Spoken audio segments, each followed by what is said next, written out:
하나님의 말씀은 창세기 23장 16절에서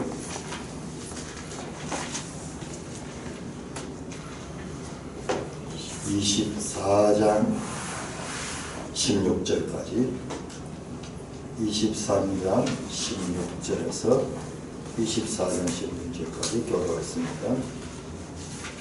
23장 16절.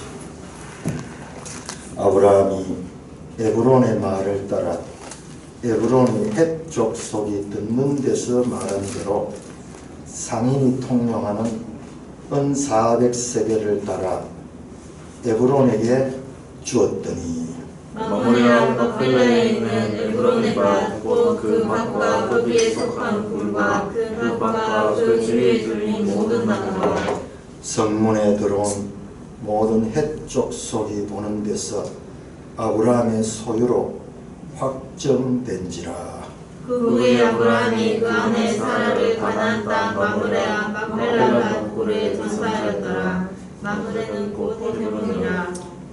같이 이와 같이 그 밭과 거기에 속한 굴이 헷 족속으로부터 아브라함이 매장할 소유지로 확정되었더라. 24장 1절에서 16절까지입니다. 1절에서 9절까지만 읽겠습니다.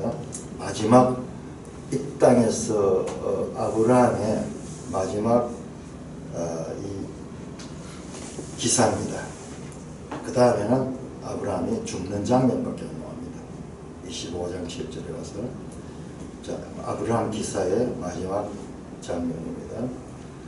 24장 1절. 아브라함이 나이 많아 늙었고 여호와께서 그에게 범사의 복을 주셨더라. 아브라함이 자기 집 모든 소유를 맡은 늙은 종에게 이르되 청하건대 내 목줄 밑에 내 손을 넣으라.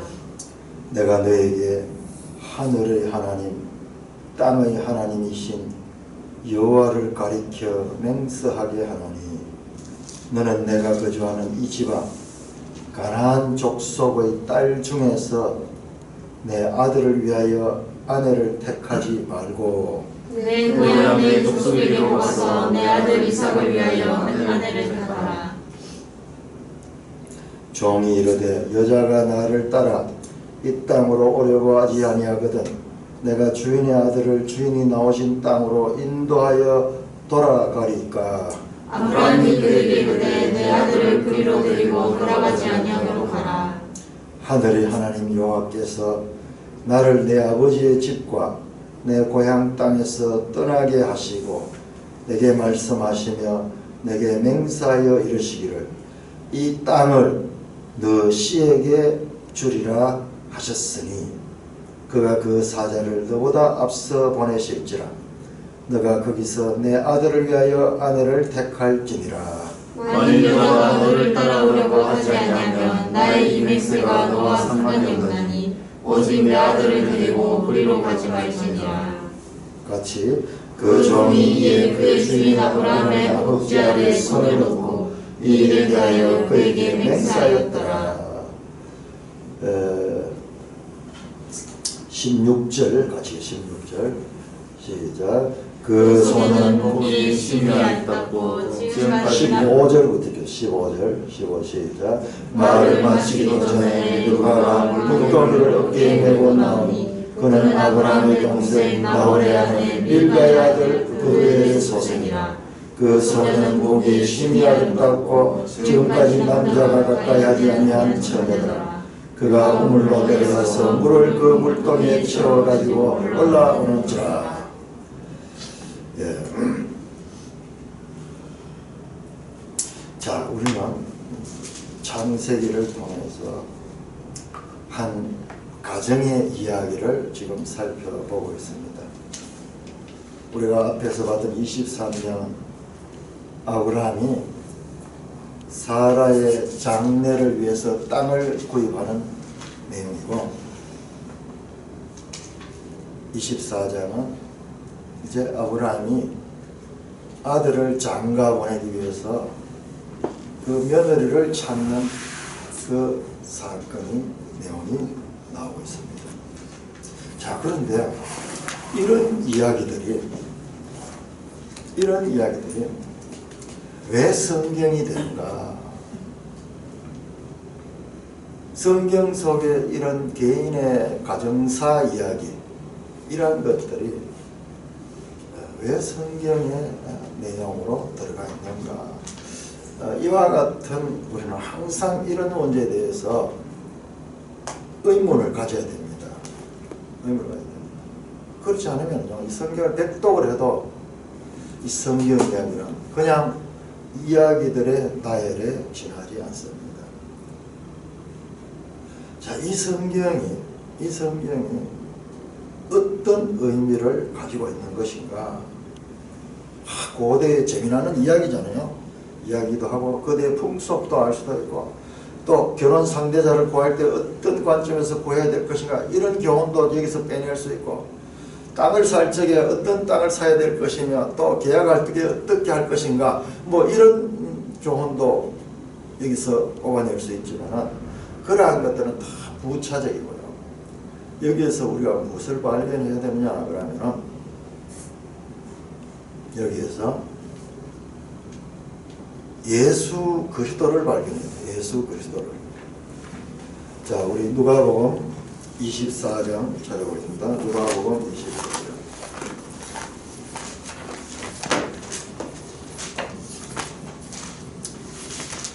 누가복음 24장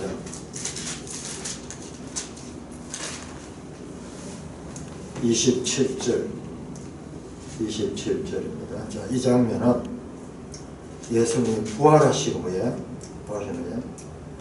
제가 이 성경 구절은 여러 번 말씀을 드립니다. 그런데 여러분들도 제가 다시 또 반복해서 말할 때 내가 다시 또 깨달은 게 있는 거예요.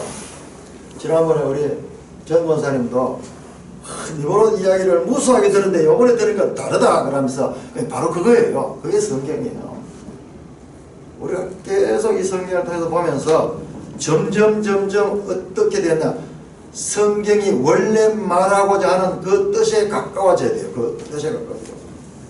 자, 예수님께서 이 땅에서 우리를 위하여 대속 사역 죽으시고 부활하시고 성천하셔서 성령을 보내셔서 교회를 세우는 이 사역만 하신 것이 아니라 공생애 가운데서 예수님은 제자들에게 계속 성경을 가르쳤습니다. 성경을 가르쳤습니다. 그런데 제자들이 잘 알지를 못해요. 잘 알지 못해요. 왜냐 그러면은 이 성경의 내용이 그냥 우리가 읽는 것과 그 성경이 원래 목적한 것이 너무나 다르기 때문에 알 수가 없도록 되어 있어요. 예수님이 가르쳐주지 않으면 이 세상에 누구도 선지자들도 몰랐어요. 선지자들도 알았는 것은 뭐냐 그러면 자기들이 하나님께서 감동을 줘 부분적으로 하나님이 보여준 것만 자기들이 말했는 거예요. 그걸 기록했는 거예요. 전체적으로 몰랐어요. 이 전체적인 것을 알게 하시는 분은 예수님이고요. 그 다음에 예수님의 가르침을 좀 더 구체적으로 자세하게 가르친 분이 사도 바울이에요. 그래서 우리가 로마서에 보면 아브라함 이야기가 계속 나와요. 아브라함 이야기 나오고 그 다음에 나중에는 리브가 이야기도 나오고 저 고린도전서에 가면 홍해 건너는 이야기 나오고 광야의 이야기도 나오고 계속 그 이야기 나옵니다. 갈라디아서에는 우리가 앞에서 봤던 하갈과 그리고 그 이삭 그리고 이 하갈과 사라 그리고 그 아들 이스마엘과 이삭의 이야기가 갈라디아 4장의 주제입니다. 그러니까 사도 바울은 이 구약에 나오는 이 모든 내용들을 그리스도 안에서 해석을 해낸 사람이에요. 그래서 이 66권 성경을 제대로 이해하지 못하면 성경을 모르는 거예요. 성경은 어떤 한 책을 제대로 창세기를 달달달 다 외운다 해도 그것은 창세기가 원래 가지고 있는 그 목적을 알지 못하는 거예요. 자, 예수님께서 27절입니다. 27절, 24장 1절 같이 읽습니다. 시작. 이에 모세와 선지자의 글로시가 모든 선의 선과 자기에 관한 것을 자세히 설명하시니라. 그러니까 시간이 많이 걸렸어요. 자세히 설명하려고 하니까 얼마나 시간이 많이 걸려야 자세히 설명. 우리 성경에 그냥 한 줄 돼 있지만은 모세와 모든 선지자 즉 구약성경, 구약성경 이 구약성경을 풀어서 해석했는 거예요. 근데 성경에 뭐가 있느냐? 자기에 관하여 쓰여진 것을 자세히 설명했던 거예요. 그러니까 이거는 아무도 모르는 거예요. 아니 구약성경에 예수님에 관한 이야기 어디 있어? 어디 있어? 우리는 지금 창세기 3장에 여자의 후손이 예수님이다. 그거 우리가 어떻게 알아요? 그거 어디 무슨 근거로 압니까? 그 사도 바울이 가르치 사도 바울이 갈라디아 4장 4절에서 때가 참에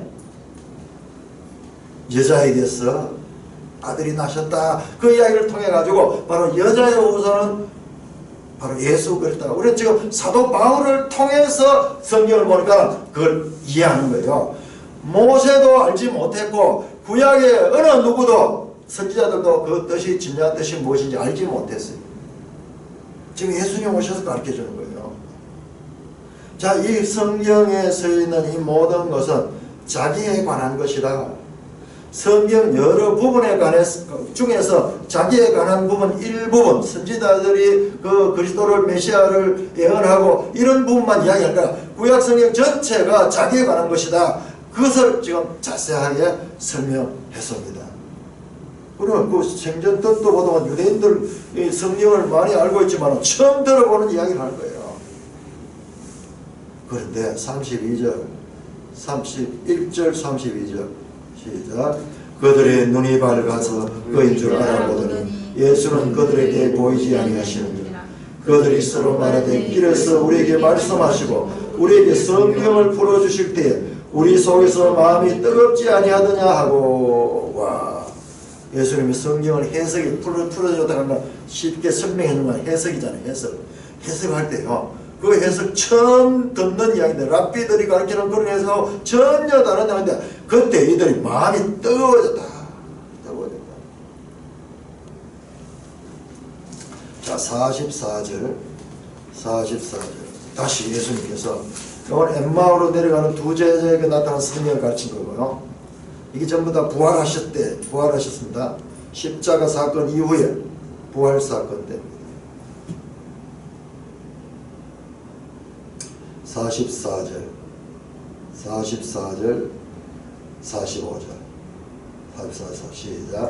또 이르시되 내가 너희와 함께 있을 때 너희에게 말하노라. 곧 모세의 율법과 선지자의 글과 시편에 나를 가리켜 기록된 모든 것이 이루어져야 하리라 한 말이 이것이라 하시고 이에 그들의 마음을 열어 성경을 깨닫게 하시고.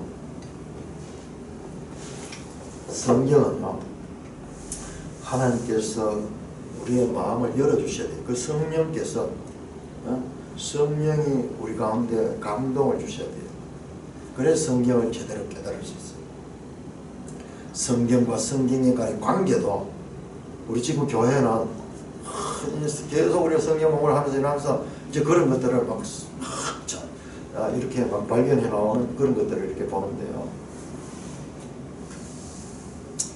보세요. 44절에 나를 가리켜 기록된다. 나를 가리켜 기록된 모든 것이 이루어져야 한다.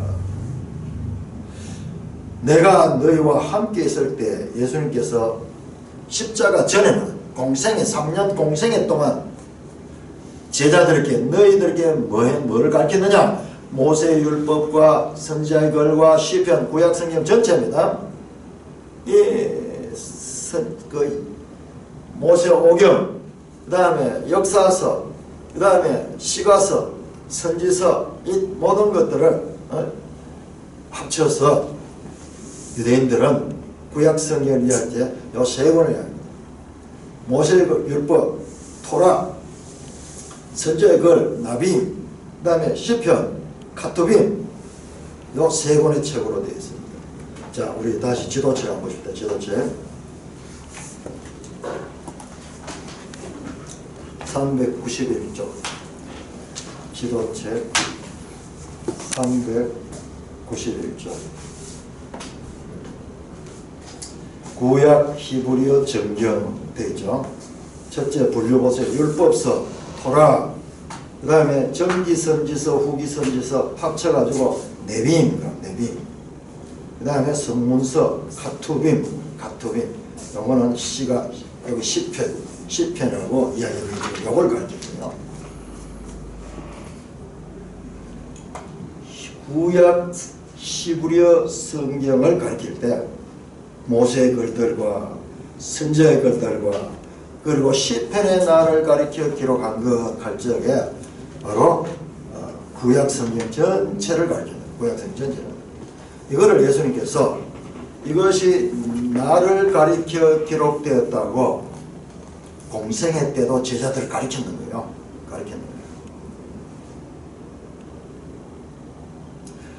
내가 너희와 함께 있을 때 너에게 말한 바, 과거에 너에게 이렇게 가르쳤다면 이 나를 가리켜 기록된 이 모든 것이 이루어져야 하리라 한 말이 이것이다.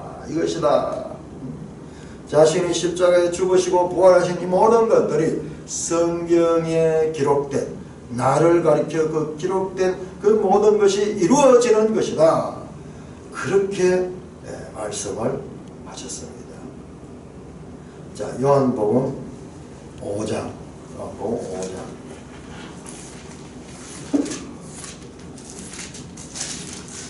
5장 39절.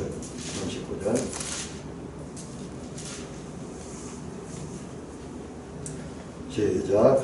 너희가 성경에서 영생을 얻는 줄 생각하고 성경을 연구하거니와 이 성경이 곧 내게 대하여 증언하는 것이니. 자, 한두 번이 아니고 반복해서 예수님께서 이 성경은, 지금 예수님 당시 성경 구약 성경입니다. 근데 신약 성경도 마찬가지예요. 구약 성경은 예수 그리스도 오실 메시아, 오실 그리스도에 대해서 말씀하고, 신약 성경은 다시 오실 그리스도에 대해서 말씀하고, 다시 오실 그리스도. 그러니까 모든 성경의 주제는 그리스도다. 구약 히브리어로 메시아. 기름 부음 받은 메시아.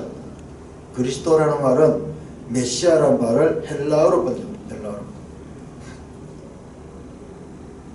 자, 그러니까 우리가 성경을 볼 적에 예수님의 가르친 방법을 따라가지고 이 성경을 봐야지 제대로 보는 거예요. 우리 눈에는 아무도 안 보이잖아. 어디 여기 예수님이 나오나?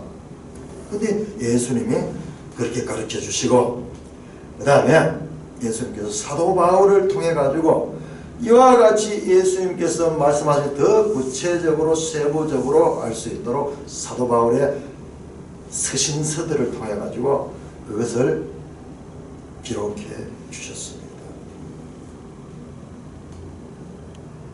자, 사도행전 1장.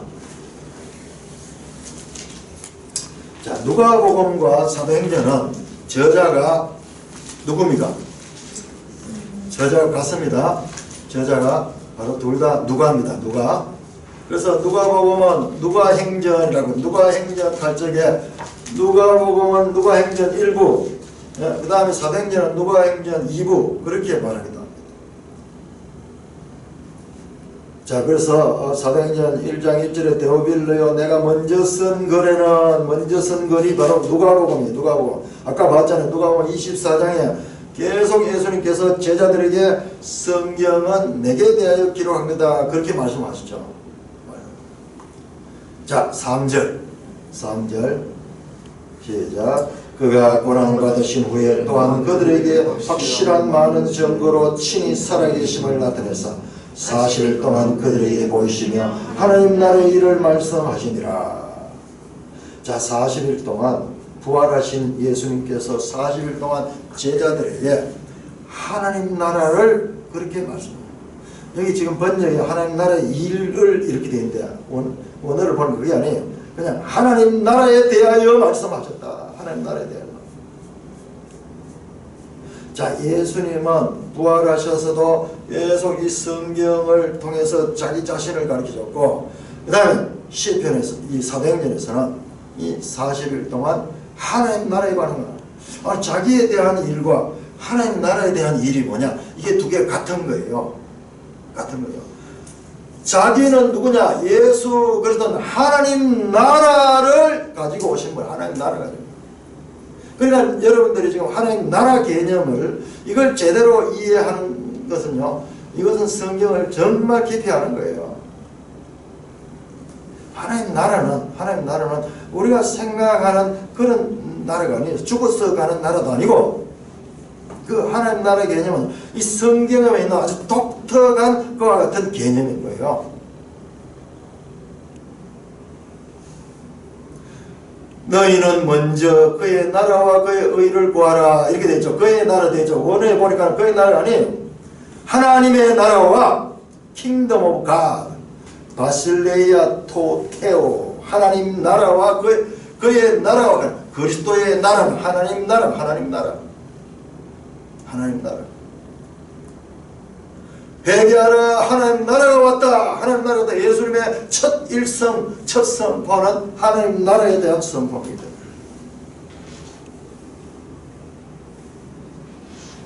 자, 그래서 우리는 예수님이 가르쳐준 방법으로 이 성경을 읽을 때 제대로 성경을 깨달을 수가 있는 것입니다. 교회 역사 2000년 동안요, 2000년 동안 성경이 제대로 깨달아진 시대가 참으로 없었어요. 제대로 깨달아진 시대가 거의 없었습니다. 이 사도들 계실 때 그때 사도들의 바로 제자들이 속사도인데, 그분들 계실 때까지는 이 원본이 제대로 있었고, 그 이후로 가면은 계속 성경이 예수님이 가르쳐준 방법으로 성경이 해석되지 않고, 특별히 저 헬라 철학적인 방법을 가지고 성경을 해석을 많이 했어요. 성경은 헬라의 철학 체계와 완전히 달라요. 그 방법 자체가 완전히 다른데, 그걸 가지고 해서 신학도 보면 조직신학 또는 교회신학을 하면서 신학을 공부를 하면 성경에서 잘못하면 멀어지게 돼요. 그 조직신학 같은 거는 방법이 뭐냐 하면 철학적인 방법을 통해서 성경을 해석하는 거예요. 성경 내용이 복잡하잖아요. 이렇게 복잡하니까 성경에서 하나님은 누군가? 신론. 그 다음에 그리스도는 누군가? 기독론. 그 다음에 성령은 누군가? 성령론. 뭐 이런 식으로 해서 한 가지 주제를 딱 가지고 성경 안에서 그걸 뽑아내는 거예요. 그래가지고 하나의 이론을 만들어내는 거예요. 그런데 그와 같은 개념 수집 방법은 그게 헬라적인 그와 같은 방법이에요. 그래 신학을 많이 하면요, 신학적인 사고는 엄청난데 성경의 가르침과는 멀어질 수가 있어요. 많은 경우가 그와 같은 우리 한국에서도 마찬가지 조직신학하는 것을 옛날에 우리가 많이 들어봤거든요. 그런데 제가 보는 그게 아니에요. 그래서 제가 계속 강조하는 제가 하는 방법은 성경신학. 성경신학이라는 말이요, 여러분들은 처음 들으니까는 이게 오랫동안 있었던 말이다, 교회 역사 동안 계속 있어온 말이다 생각 아니에요. 이것이 생긴 것은 최근의 일이에요. 최근에 성경을 어떤 그 인간의 철학적인 개념 수립하는 그런 방법을 가지고 보는 것이 아니라 성경 자체가 말씀하는 66권이 어떻게 어울려지며 이 66권이 말씀하고자 하는 그 말씀대로 그렇게 그 안에서 하나님을 알아가는 것을 성경신학이에요. 그래서 제가 여기저기다 개혁주의 성경신학이라는 말을 써놨는데요. 그런데 이것이 오래된 이야기가 아니고 이것이 우리 한국교회도 최근에서 그렇게 지금 사용되는 그런 용어고, 제가 보니까 이렇게 성경을 와야지 제대로 보는 거예요. 아까 제가 개혁주의 이야기 잠깐 했는데, 참 놀라운 것은 제가 전번에도 이야기했던 그 이정훈 교수가, 그분은 예수 믿은 지가 얼마 안 되는데 이분이 그 많은 이 기독교의 신앙 갈래 가운데 이 개혁주의를 발견하고 이것 때문에 깨구리졌어요. 그래서 교만하고 그 인간적으로 철학 공부를 하고 그 다음에 기독교를 무시하고 멸시하고 기독교를 박멸하려고 하던 그 사람이 누구를 만나게 되냐면 이런 개혁주의 신학자들의 책을 비판하기 위해서 읽다가 거기에서 거꾸로 잡는 거예요.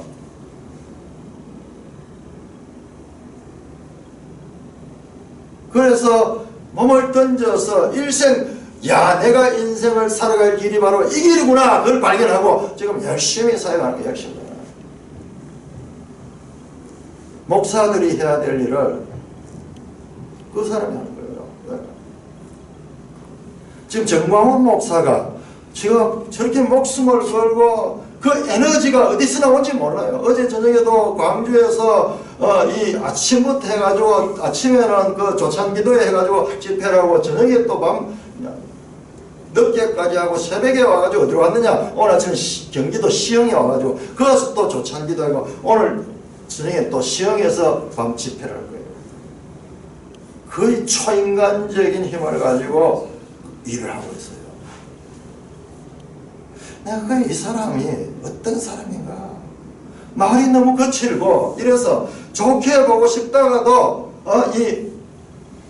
그럴 때마다 실망이 되고, 또 어떨 때는 보면은 농담을 잘하고, 또 어떨 때 보면 자기 중심적으로 돼가지고 자기 아니면 아무도 안 된다는 듯이 또 이런 식으로 이야기할 때는 또 저건 아닌데 싶은 그런 생각이 들고, 정말로 헷갈리는 인물인데, 계속 내가 그분을 무슨 이야기를 할까를 한번 추적해 봤어요. 그런데 우리가 봤던 것은요, 정말 그분의 껍데기밖에 안 봤어요. 내가 3박 4일 동안 목사들을 모아놓고 저 홍천 비발디 거기 가서 세미나를 하는 걸 듣는데, 세미나를 2시간 반씩 이렇게 타임으로 하는데, 거기서도 보면 찬송하는데 1시간, 중간에 개인 감정하는데 또 뭐 30분 뭐 이래가 실제로 본론 이야기하는 건 짤막한데요. 그런데 철저하게 성경신학적인, 개혁주의 성경신학적인 그와 같은 틀을 가지고 있어요. 그러니까는 목숨을 걸고 그 일을 하는 거예요. 개혁주의 성경신학을 제대로 이해하게 될 적에 그 삶이 달라질 뿐만 아니라 성경을 제대로 이야기되고 성경을 제대로 이야기한 사람은 이 세상의 모든 것을 버려서라도 바로 하나님 나라를 추구하는 그 길을 가게 되는 거예요.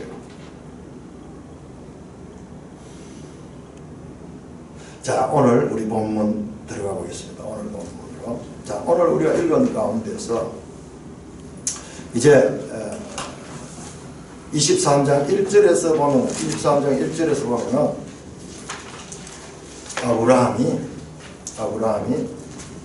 사라가 죽습니다.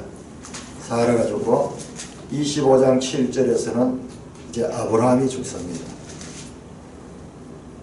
아브라함은 가나안에서 100년 동안 살았습니다. 100년 동안.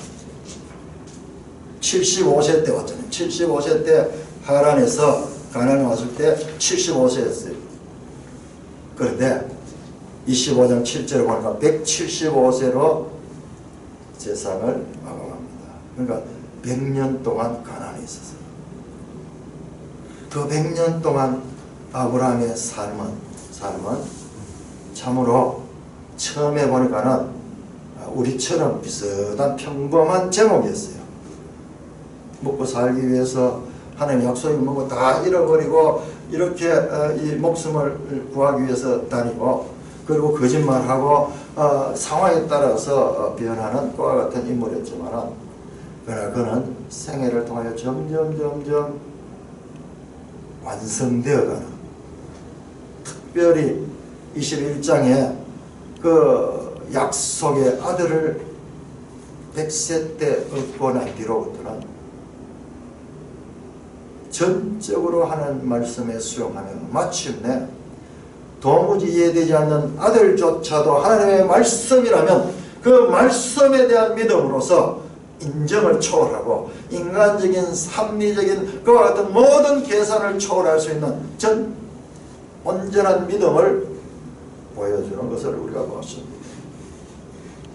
그러므로 아브라함 생애는요, 저와 여러분들이 닮아야 될 모델이기도 합니다. 아브라함의 실수를 보고 우리는 많은 위로함을 받을 수도 있고요. 그럼에도 불구하고 다시 다시 성장해가는 아브라함을 통해서 우리도 계속 믿음의 삶을 변화하고 발전해 나가야 된다는 메시지를 우리가 배울 수 있습니다.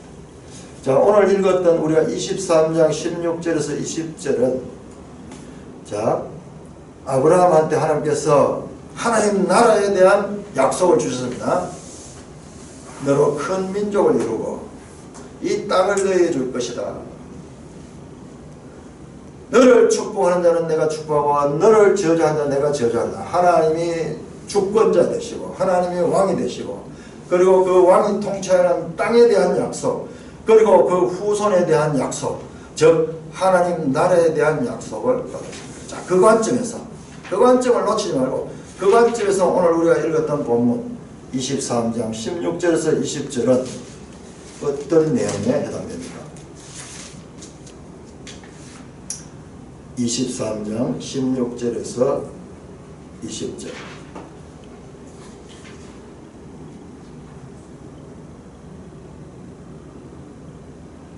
하나님 나라의 관점에서 예수님이 가르쳐준 그 방법으로 이 성경을 읽을 적에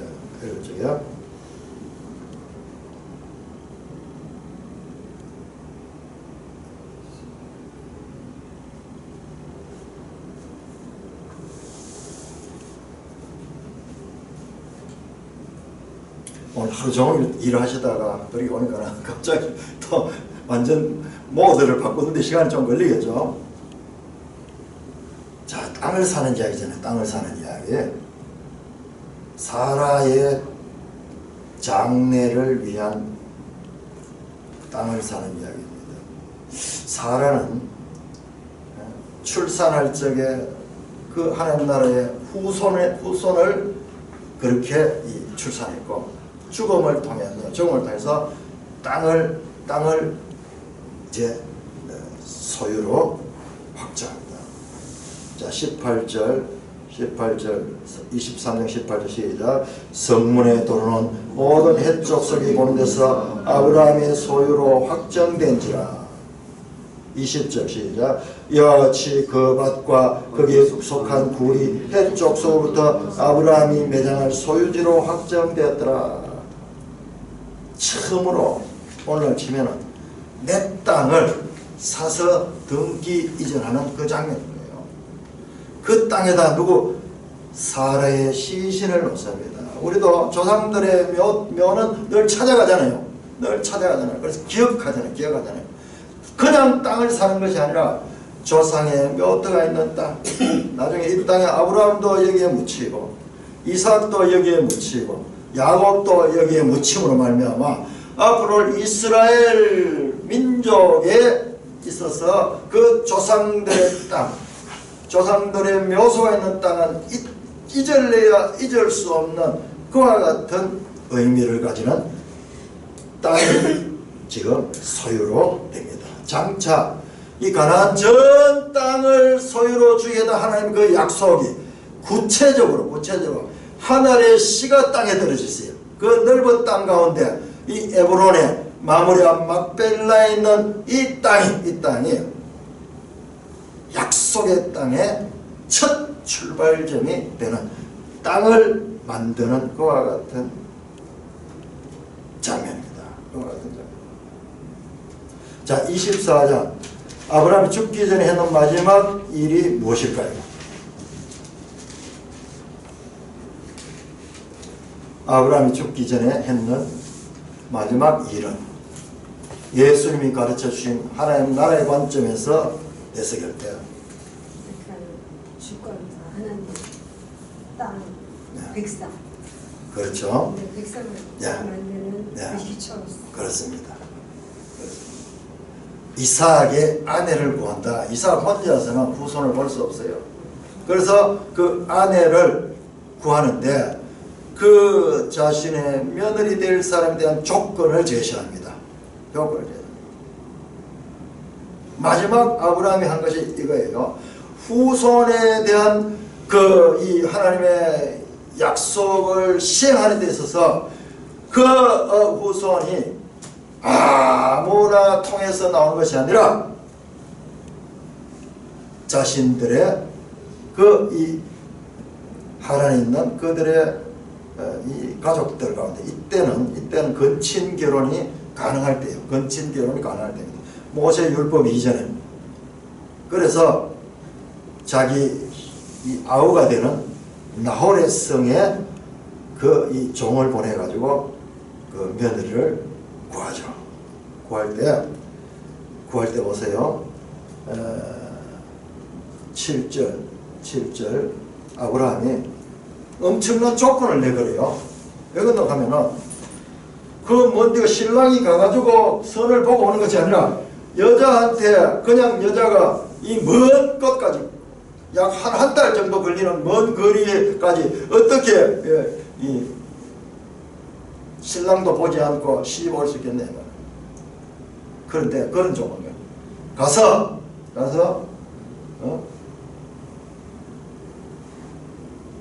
그 며느리감을 구해라. 이삭의 아내를 택해라. 그러니까 그 종이 말하기를 아니 그런 조건으로 어떻게 오겠습니까? 여자가 오지 않겠다 그러면은 이삭을 데리고 다시 올라가가지고 그렇게 말할까요? 그렇게 하지 마라. 그렇게 하라. 철저하게 이 며느리도 그 가나안 땅으로 와야 될 조건을 내겁니다. 이 조건이 정말 까다로운 조건이에요. 단언코 뭐냐? 그러면서 그 가운데도 믿음을 보입니다. 7절 같이 24장 7절 시작. 하늘의 하나님 여호와께서 나를 내 아버지의 집과 내 고향 땅에서 떠나게 하시고 내게 말씀하시며 내게 맹세하시고 이 땅을 너희에게 주려 하셨으니 그가 그 사자를 너보다 앞서 보낼지니라. 너가 거기서 내 아들의 아내를 택하라.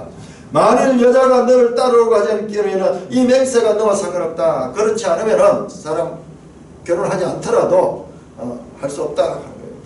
너는 책임질 일이 없다. 너는 단지 이 조건을 그대로 제시만 하고 오겠다 하는 사람이면 데리고 오라. 그 말입니다. 그때 뭐냐? 이 땅을 너희에게 주라는 그 창세기 12장의 아브라함에 대한 약속에 대한 믿음입니다. 약속에 대한 믿음.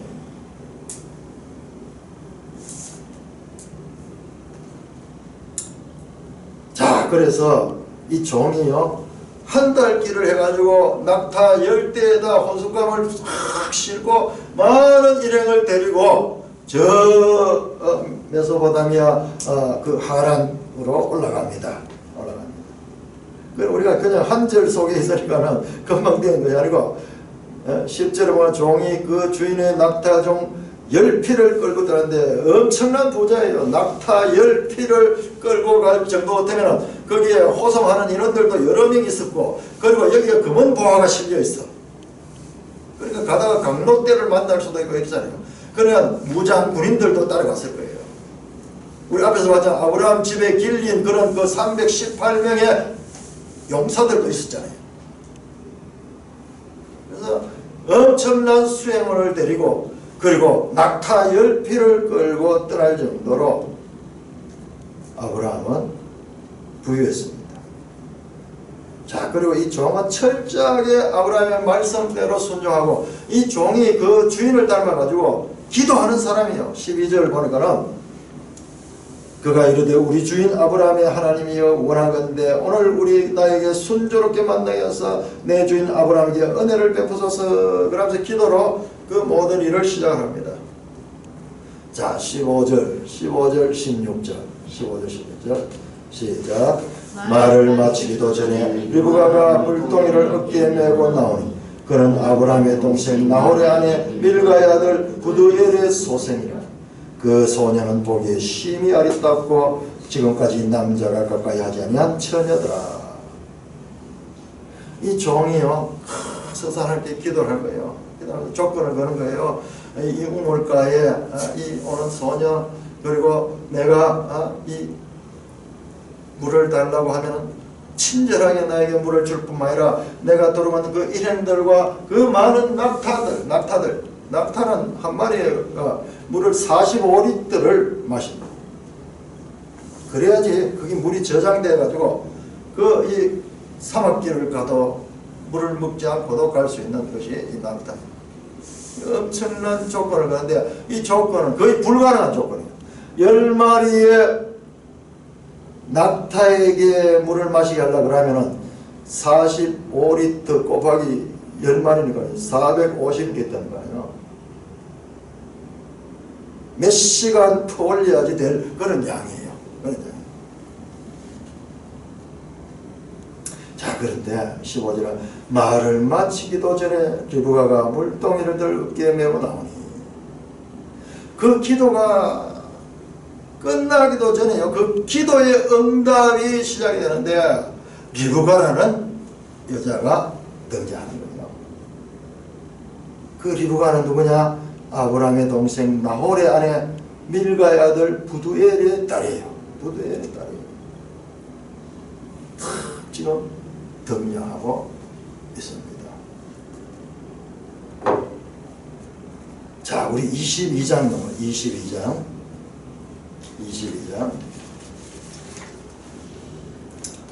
20절에서 24절 그 유명한 그 22장에 이삭을 바치는 이 중요한 사건 끝에요. 이상한 그런 내용이 전혀 문맥에 맞지 않는 내용이 달려 있어요.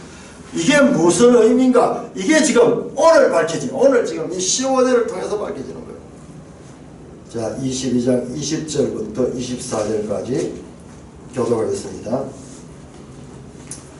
이일 후에 어떤 사람이 아브라함에게 알리어 이르기를 밀가가 당신의 형제 나홀에게 자녀를 낳았다 하였더라. 그의 바라는 우스여 우스의 형제는 우스와 아람의 아버지 그레가 게셋과 핫소와 빌다스와 아들랍과 부드엘이라.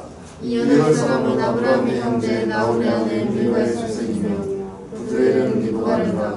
부두엘은 리브가를 낳았고 바로 요 사람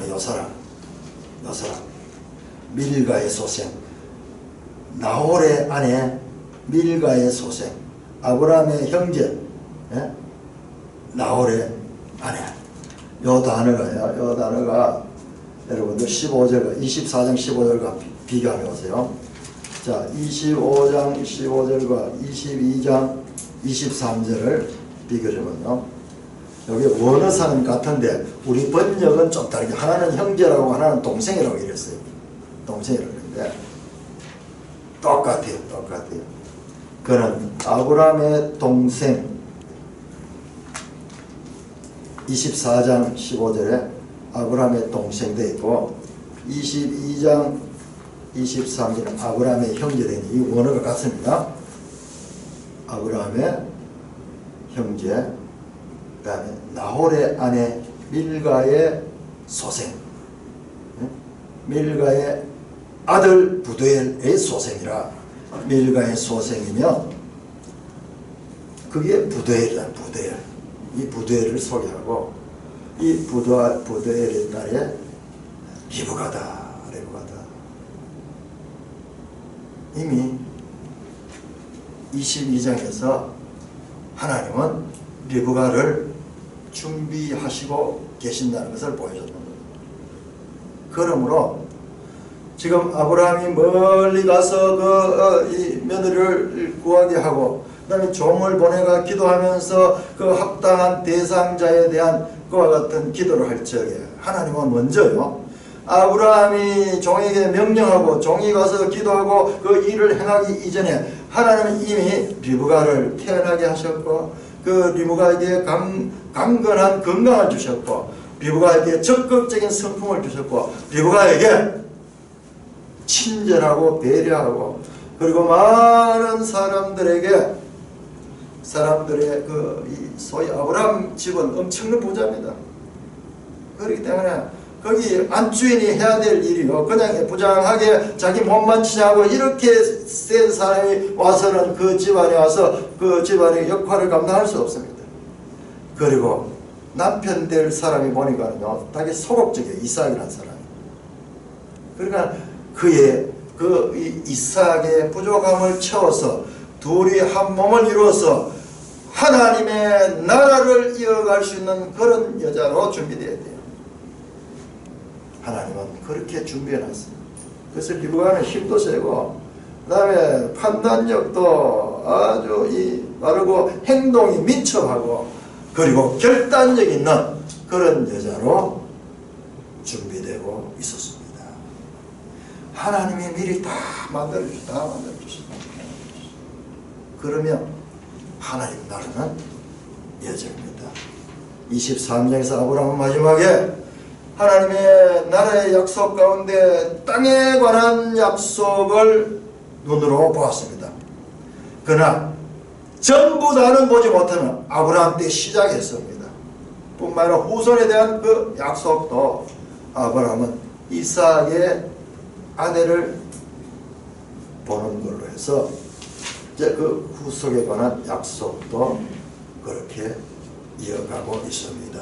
자, 24장 60절부터 60절.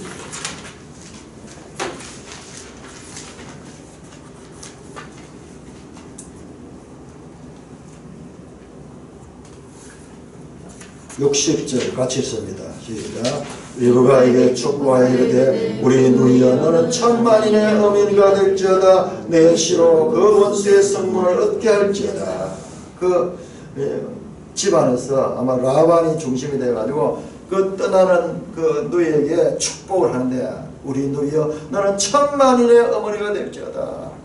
이게 사라가 받았던 어머니. 사라 너로 많은 민족의 어머니가 되게 할지라 했던 17장 16절에 사라에게 준 그 축복이 리브가에도 지금 부어지고 있습니다. 뿐만 아니라 너 시로 그 원수의 성문을 얻게 할지라. 그 시에 대한 약속. 그 시가 이게 궁극적으로 하면 이게 사탄을 파괴하는 건데 원수의 성문을 얻게 한다. 원수의 성문을 얻다 해서 정복했다. 그 성을 정복했다는 거예요. 라반의 입에서 놀라운 구속사적인 그와 같은 축복이 터져 나옵니다. 자, 62절부터 67절까지 교도했습니다. 자, 그렇게 해서 이제 다시 하란에서 한 달 길을 통해서 다시 이제 가나안 땅으로 돌아오는 자입니다. 62절. 그때 이삭이 부엘라 헤로이에서 왔으니 그가 네게부 지역에 거주하였음이라. 이삭이 젊을 때 들에 나와 묵상하다가 눈을 들어 몸에 낙타가 있는지라. 리브가는 눈을 들어 이삭을 바라보고 낙타에서 내려 종인의 아들 들에서 배하다가 우리에게로 마주하노라. 종인의 이는 내 주인이니이다. 리브가가 너울을 가지고 자기의 물을 달더라. 종이 그 행한 일을 다 이삭에게 아뢰매 이삭이 리브가를 인도하여 그의 어머니 사라의 장막으로 데리고 그를 맞이하여 아내로 삼고 사랑하였으니 이삭이 그의 어머니를 장례한 후에 유를 얻었더라. 자, 여러분 오늘 이 말씀을 우리가 읽는 내용인데 여기서 여러분들 어떤 것을 보았습니까?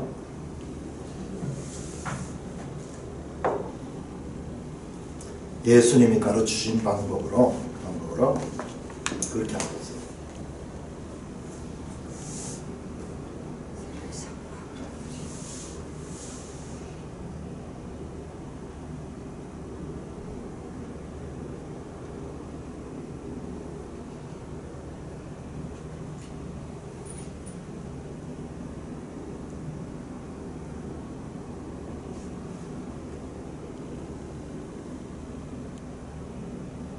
저 먼 여행을 마치고 이제 돌아오는 그 일행들. 그때 이삭은 들에 나가서 묵상하고 있었다. 이삭은 되게 좀 소극적이라고 할까요? 기도하고 이런 장면들이 여러 번 나옵니다. 아마 기도하고 있을 거예요. 그 들에서.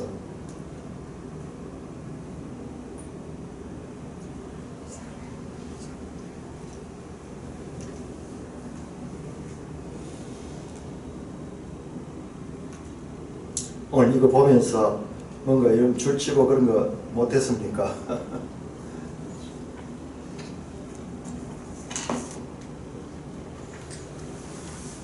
뿐만이 어머니가 직접 하는 그 밑에 이제 민족을 이룰 그러니까 아브라함이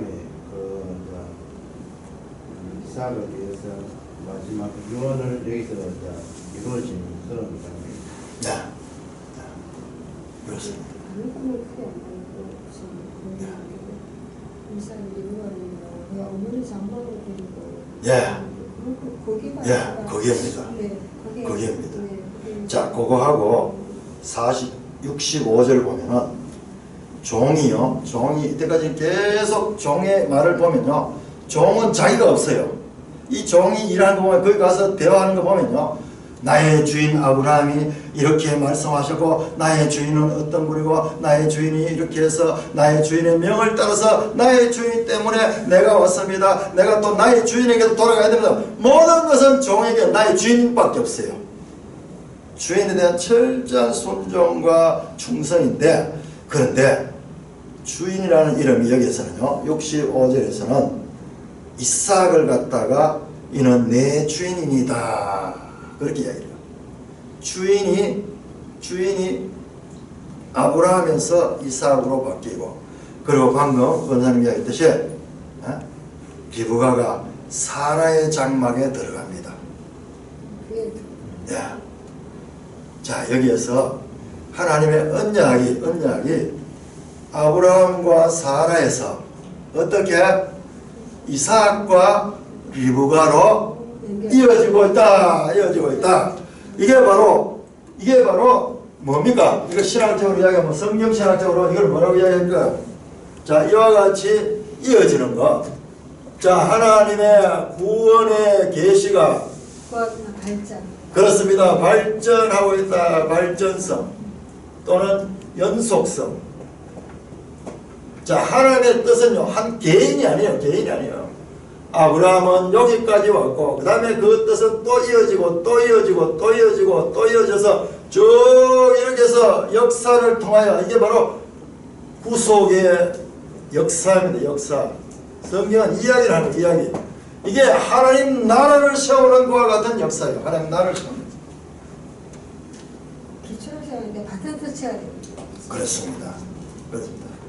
아주 중요한 그와 같은 내용이. 그러니까 어수룩한 이야기 안에서 우리가 예수님의 관점을 할 때, 이야, 이 하나님 나라가 이제 아브라함에서 이삭과 리브가로 바톤 터치가 되는구나. 그래서 그 다음 장 넘어가면은 아브라함이 죽는 이야기 나오는 거죠.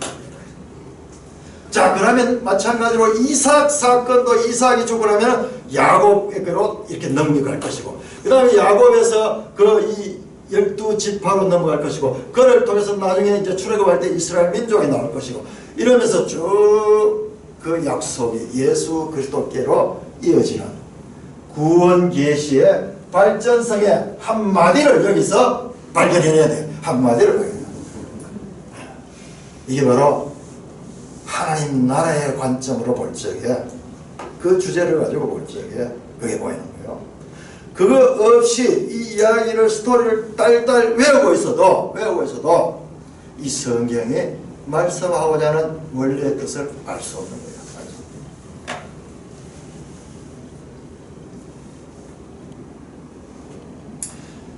그러므로 우리가 일단은 성경을 기본 스토리를 알아야, 기본 스토리를 알고 이러면서 점점 가면서 그와 같은 관점에서, 야, 이게 하나님 나라의 관점에서 이게 무슨 일인가. 지금 후손 만들기를 하는데 그 후손 만드는 과정에서 이 이삭의 아내 될 사람을 구하는데 이와 같은 과정을 통해서 그렇게, 그래서 24장이 창세기 전체에서 가장 길어요. 67절까지 가장 긴데 그 결혼이 그렇게 중요한 거예요. 결혼이 그렇게 중요해요. 우리 젊은 청년들 결혼한 사람은 보시면은요, 24장 마지막 절 보세요. 마지막 절 66절을 보면 종이 그 행한 일을 다 이삭이, 67절 이삭이 리브가를 인도하여 그의 어머니 사라의 장막을 그를 맞이하여 아내로 삼고 사랑했다. 아내로 삼은다 하면은 사랑해야 돼요. 그렇게 결혼하지 않은 사람은 그 아내를 구하는 데서 기도하고 이와 같은 기사 속에 나타나 있는 그와 같은 모델을 잘 참고를 하고 하나님께서 그 배우자를 주는 데는 하나님께서 주세요. 그러니까 인간적인 생각으로 어떨 때는요 정말 힘들 때가 있어요. 지금 이삭의 나이가 40살. 오늘 주일날 아마 그 설교를 할 것 같은데, 자 일단 우리가 여기에서 구속사의 발전성. 그냥 큰 개념으로 이야기하는 산만한데 이제 더 구체적으로 구원 계시의 발전성이 더 구체적으로 아브라함에서 이삭으로 한마디 어떻게 전개되는가, 그것도 우리가 여기서 발견하게 됩니다.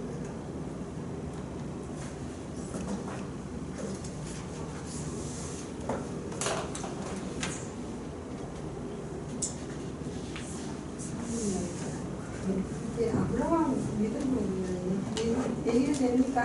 예. 아까도 목사님 부분을 읽으셨는데요.